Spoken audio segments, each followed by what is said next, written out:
तो चिड़िया है और भारत का एक विशाल कृषि आधार है। आज भी हमारी जनसंख्या, आधी से ज्यादा जनसंख्या कृषि पर डायरेक्टली या इनडायरेक्टली आज भी उससे जुड़ी हुई है। और आज भी हमारे देश में 25% जीडीपी जो है वो कृषि से ही आता है। आइए थोड़ी सी नजर डालते हैं दुनिया पे, और दुनिया के अंदर हम देखते हैं कि भारत का क्या रुतबा है अगर हम कृषि की बात करते हैं।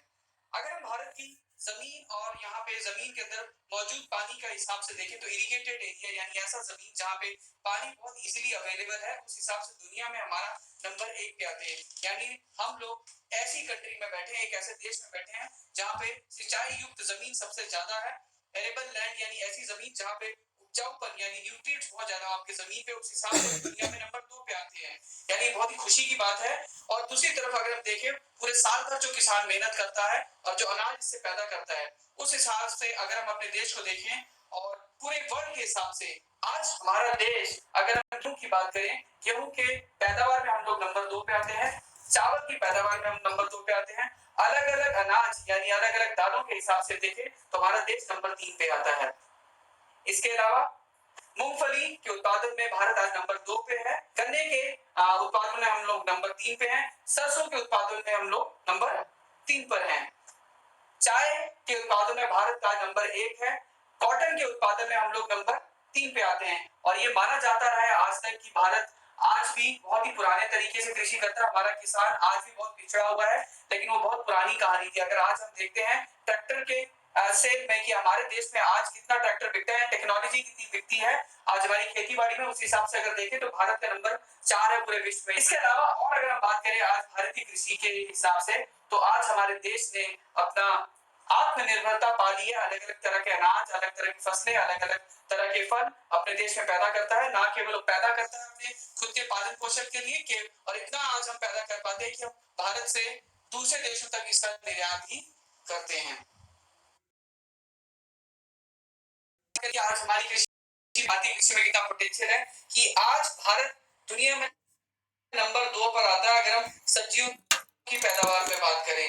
नंबर 3 पे हम लोग आते हैं अगर हम बात करते हैं अलग अलग तरह के फलों की पैदावार में। और आज हमारा देश अलग अलग मौसम में, अलग अलग समय में कई तरह की फसलें, कई तरह के फ्रूट्स, कई तरह के फल और फूल पूरे साल भर उगाता है। और ना केवल हम उगाते हैं, हम अपने बाहर वाले देशों में भी इनका निर्यात कर रहे हैं। अभी तक जो मैंने बात की, आपने यही सुन के आपको यही लगा कि आपने जो भी बात करी है तो बहुत ही अच्छी बातें हैं। इस हिसाब से तो लगता है कि हमें कृषि में कुछ करने की जरूरत नहीं है, सब कुछ तो अच्छा हो रहा है। हम लोग किसी फसल में नंबर 1 पे है, किसी में नंबर 2 पे है, किसी में नंबर 3 में है, और हम लोग तो सब कुछ अच्छा कर रहे हैं। तो हमें ये कृषि से जुड़े हुए किसी उत्पाद की जरूरत क्यों आन पड़ी?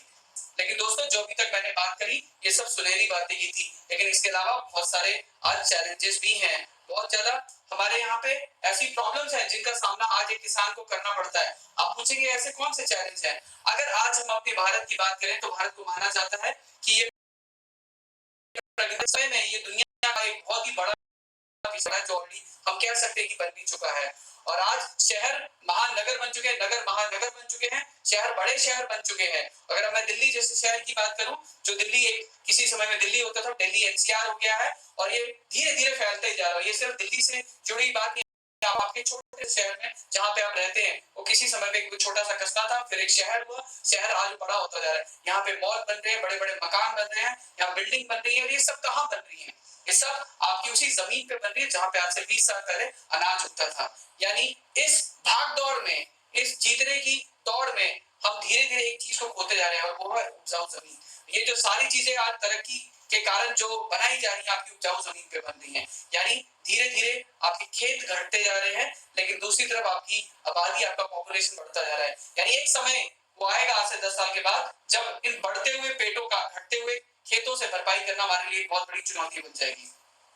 और दूसरी तरफ अगर आज हम मंडी में जाते हैं तो आप देखेंगे वहां कई तरह के अलग अलग संतरे पाए जाते हैं, कई तरह के अलग अलग सेब पाए जाते हैं, जिसमें लिखा होता है अमेरिकन स्टैंडर्ड, या ये उस देश का संतरा है।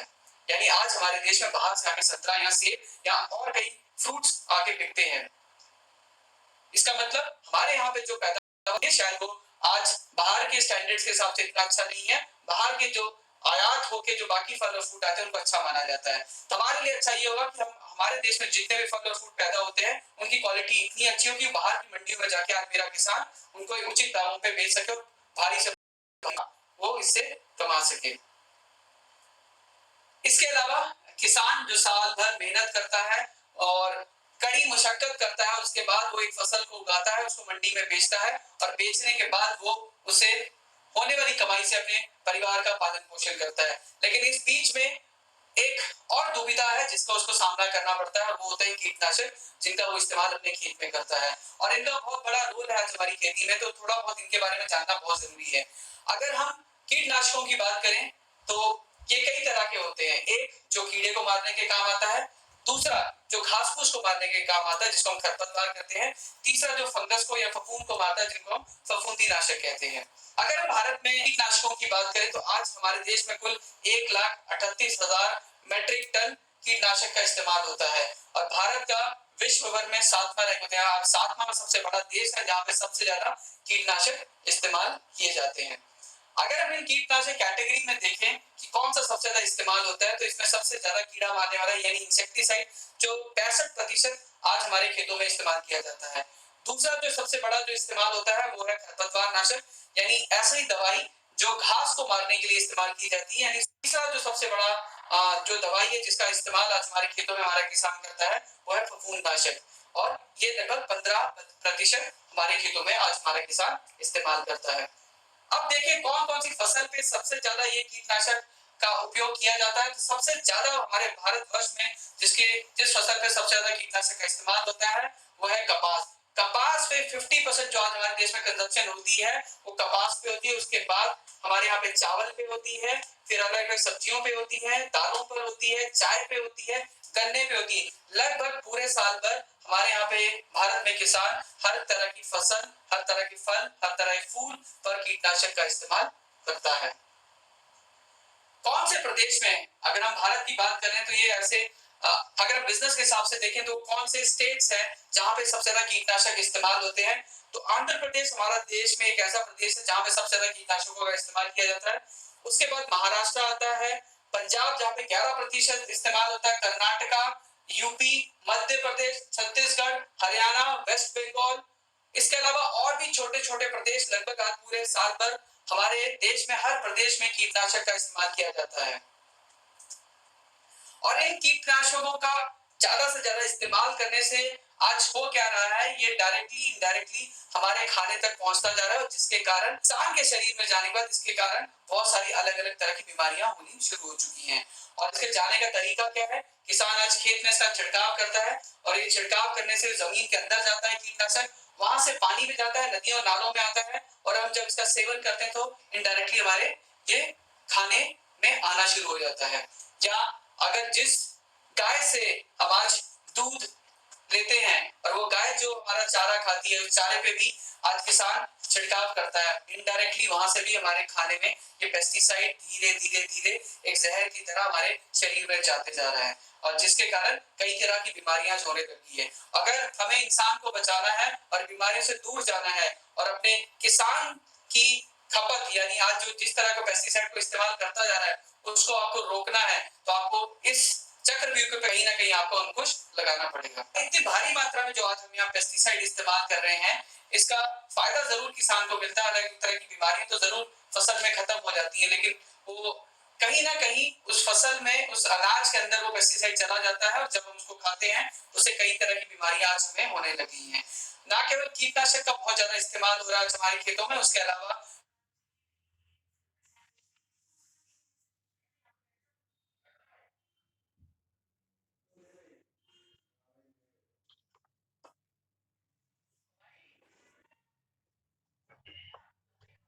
तो फर्स्ट ऑफ ऑल सभी साथी भाइयों को मेरा नमस्कार। दोस्तों मैं परमेश्वर एग्रो आप सभी का दोस्तों स्वागत करता हूं इस एग्रो ट्रेनिंग सेशन में। दोस्तों इस सेशन में हम अपने स्मार्ट कल्लू के एग्रो प्रोडक्ट के विषय में आप लोगों को जानकारी, ये प्रोडक्ट क्या है, किस तरीके से इनको इस्तेमाल करना चाहिए, लेकिन उससे पहले उसको स्मार्ट कल्लू क्या है, कब इसकी शुरुआत हुई और कौन कौन से एरिया पे ये काम करती है तो कितने एरिया पे काम करती है। दोस्तों स्मार्ट वैल्यू लिमिटेड कंपनी की जो दोस्तों 2000 साल हो चुके हैं भारतवर्ष में काम करते हुए, बेहतरीन शिक्षा देती है, यानी कि कंप्यूटर कोर्स बेहतरीन। इसके साथ साथ में दोस्तों स्वास्थ्य यानी कि एग्रीकल्चर हेल्थ प्रोडक्ट पे, होम केयर प्रोडक्ट पे वर्किंग करती है स्मार्ट वर्ल्ड। इसके साथ साथ में दोस्तों 2016 में एक प्रोडक्ट से एग्रीकल्चर के क्षेत्र में कदम रखा था। उसके बाद में एग्रोवीरा प्लस, एग्रोवीरा ग्रेमनल और स्मार्ट कवच एग्रीकल्चर के प्रोडक्ट है, बहुत जबरदस्त प्रोडक्ट है। आज हम इन सभी प्रोडक्ट पे आप लोगों से और दोस्तों आप लोग करेंगे, हम लोग जितने भी आप लोगों के सवाल। दोस्तों स्मार्ट वैल्यू जो भी प्रोडक्ट लेके आ रही है, ऑर्गेनिक में लेके आ रही है कि जैविक में लेके आ रही है, क्यों जरूरी पड़ गया है ऑर्गेनिक, जैविक खेती करना क्यों आवश्यक है, और ये कैसे, कब इसकी शुरुआत हुई, कौन क्या करता था जैविक खेती, और अब हम कौन सी खेती कर रहे हैं। आए